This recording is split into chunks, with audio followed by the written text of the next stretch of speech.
Hey guys, welcome to my YouTube channel. Thank you so much for joining me on today's video. So today's video is another one of the requested videos by one of you, my amazing subscribers.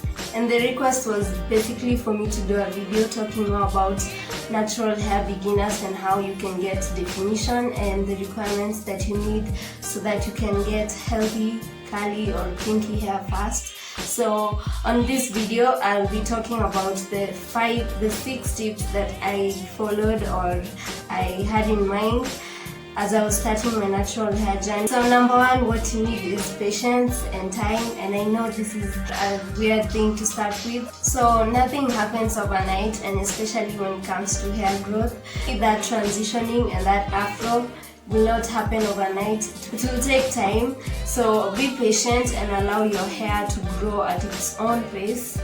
Remember, you're transitioning, and at this beginning stage it's very important for you to be patient.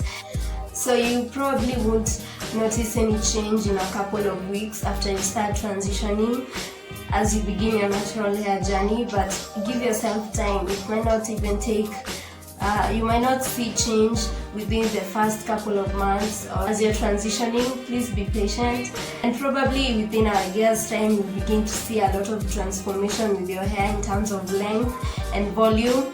So number 2, stop applying heat on your hair or stop using heat on your hair, and that means stop blow drying.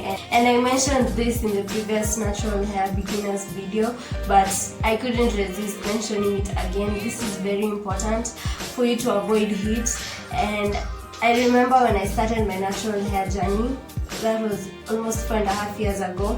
It was really difficult. I honestly couldn't even imagine how I was supposed to last probably a couple of months or even just 1 month without blow drying my hair. I had to trust the process, and honestly, looking back now, I'm really proud of the progress I've seen with my hair, and the fact that I don't have all that heat damage is gone. I would advise, if you want to see that big afro, if you want to see length and volume for African hair, you just have to cut out that heat. Heat is an absolute mortal enemy to your hair. So I know at first it will be very difficult, and the whole transitioning process is not easy, but trust the process. Avoid heat at all costs if you can, and believe me, you'll see the results and you'll be so proud after a while. And just a side note, if you're seeing any white residue on my hair, it's because I just applied conditioner. I'm trying this. Okay, I'm experimenting something new. I want to see if my hair can get any definition or I can get a good wash and go from just using conditioner. So at the end of this video we'll see if it works or not, so please definitely stay tuned for that. So at number 3, it's deep conditioning. Deep conditioning. I cannot insist this enough. A little story. I started deep conditioning my hair in 2018, and I mentioned that I started my natural hair journey in 2017 around March. So for that whole year between 2017 and 2018, I'd not been deep conditioning, and I actually was so against it because number 1, that meant I had to buy another product on top of the products that I was already buying. So after deep conditioning was introduced to me by my friend, I began to consistently deep condition my hair. It made my natural hair routines so easy, so manageable, because my hair was soft and it was easy to comb, especially every time I deep conditioned, and it was just easy to handle, and I also experienced a lot of growth. So to cut my long story short, years later I've noticed that after I started deep conditioning my hair, I was able to detangle my hair easily, and because of that I experienced less breakage, and I also noticed growth. I also noticed my hair becoming more defined every time I'd style it in different ways, be it in a wash and go, a braid out or a twist out. Bottom line is, after I started deep conditioning my hair, everything was so different for me. It was like magic, honestly. And I know it sounds like an overstatement, but save yourself the energy of having to go through all that struggle that I had to go through before I started deep conditioning. And just start right away as you start your natural hair journey, or at whatever point that you are in. If you're not deep conditioning your hair, trust me, when you start deep conditioning, things will be so different and you'll be so proud of yourself.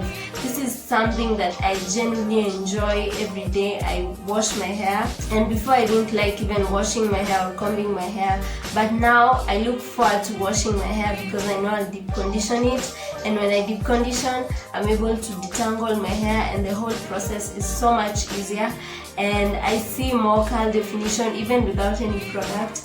Deep conditioning generally makes your hair healthier. So just before I go to the next point, I'd like to mention protein treatments. And protein treatments are really nice, really good, especially if you had previously chemically relaxed your hair. And how this works basically is, hair is made of two components. It's made up of two components, and that is protein and moisture. And when you chemically relax your hair, you break down that protein that is a component of your hair. So in order for you to get healthy curls or healthy hair, it's important for you to do protein treatments. There are different protein treatments. You just have to be willing to try and see what will work best for your hair. However, I do know it's very important, if you had chemically relaxed hair and you have damage from relaxing it, it's important for you to treat your hair with protein so that you supplement what was broken down before. So in addition to those two products, I'd like to just mention, although I mentioned this in the other natural hair beginners video, the other products that you need are a good sulphate-free shampoo and a leave-in conditioner and a curling cream that you'll be using as your styling product. So at number 4, it's important for you to try and stimulate growth, your hair growth. And I'm not talking about, in this case, I'm not talking about using any product that you've been told will work magic on your hair. I'm actually talking about something that's really simple and you might actually doubt it, and that's scalp massaging. Basically massaging your scalp, and in this case using your fingers. I prefer this because it's a no-cost method and it's very simple and you can do it at any time, especially after you wash your hair. So scalp massaging is really simple.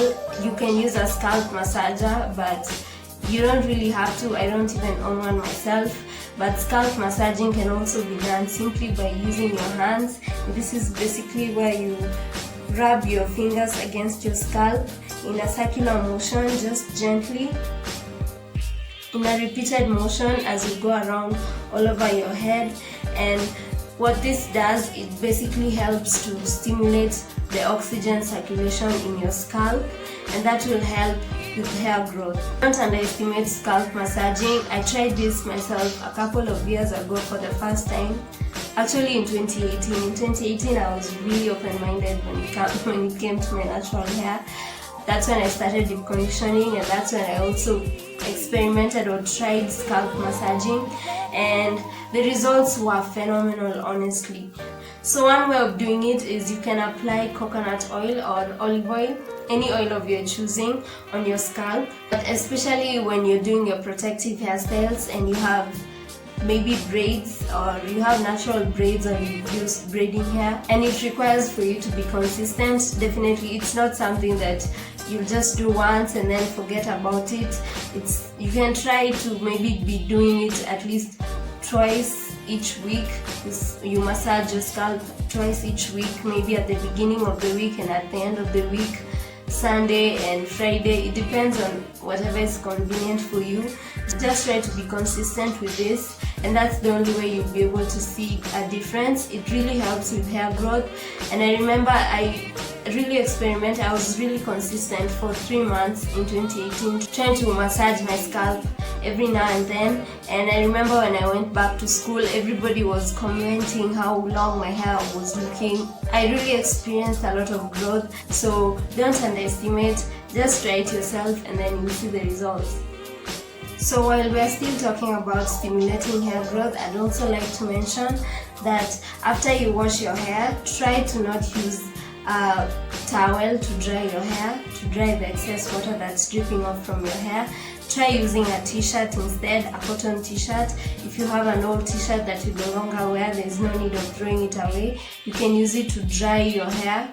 And honestly, this is something that I was also skeptical about trying, but so I've done this for a couple of years, and honestly it has also contributed to the growth that I've experienced and the change that I've seen in my hair, because drying your hair with towels will increase friction, which in turn increases breakage.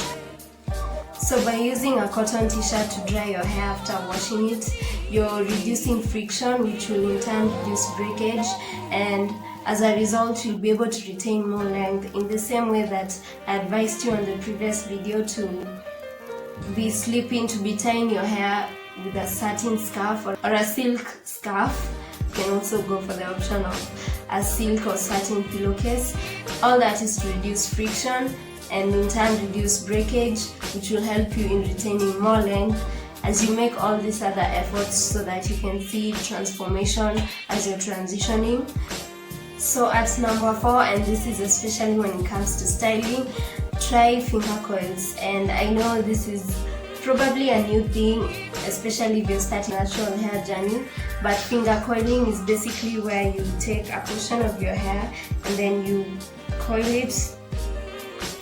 And you do this when your hair is still damp. Probably you spray your hair with water and then apply a curling cream or eco gel. You could also use eco gel, and you basically run your fingers, you twirl your fingers or rotate your hair around your fingers in this motion, and this will help your hair this will encourage your hair to dry in that particular state. It's like muscle memory.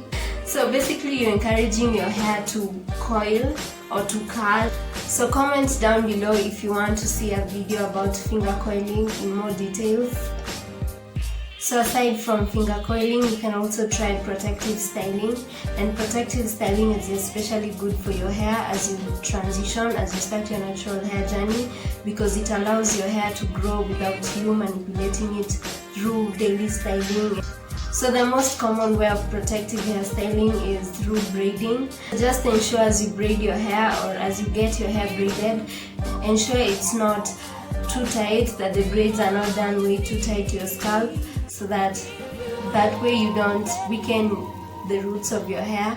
But you can also comment down below if you want to see a separate video of me talking more in detail about protective styling and different protective hairstyles that I've even tried myself or that have worked for others. So definitely leave that in the comment section and I'll be sure to get on that real quick. So for the last tip, it's basically to chop or trim your hair. And when I talk about chopping, it's not for the faint-hearted.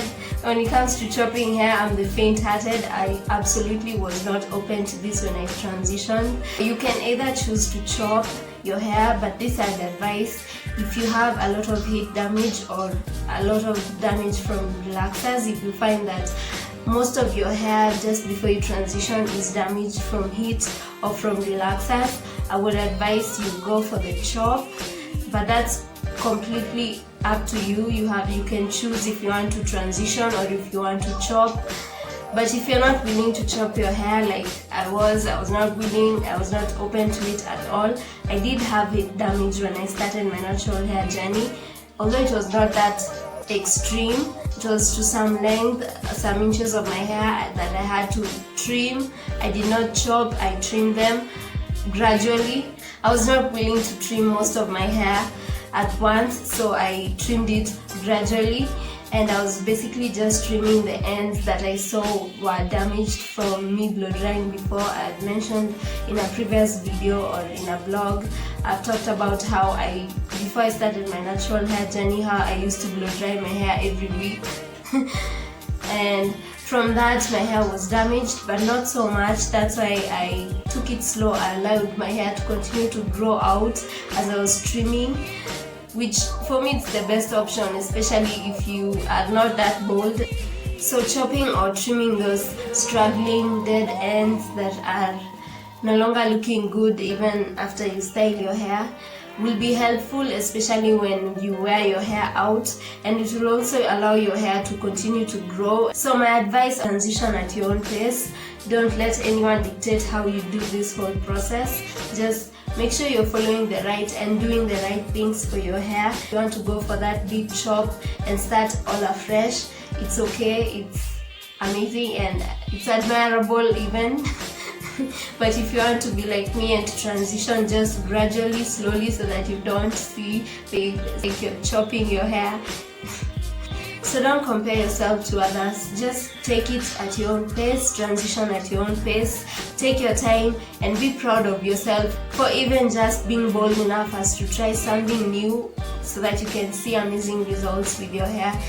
Another encouraging thing, just for personal encouragement, and this is something I try taking a before and after photo. And obviously right now if you're starting your natural hair journey, you're kind of on the before side as you begin your natural hair journey, and you probably have those damaged ends, you have those straight ends that are not curly like the rest of your hair. So at this stage, most probably your hair doesn't look the best. Keep that photo, keep that picture of yourself so that it serves as a reminder, and in a couple of months or even after a year, take another photo for comparison, and believe me, the difference, the transformation you'll see will be unbelievable. It will be just awesome and you will be proud of yourself because of the steps, of the efforts that you've made. So thank you so much for watching this video. I hope it was helpful, and also comment down below any videos that you'd like to see from me. It really helps a lot for me to see your feedback. It's inspiring and at least I know I'm helping someone. So please comment down below.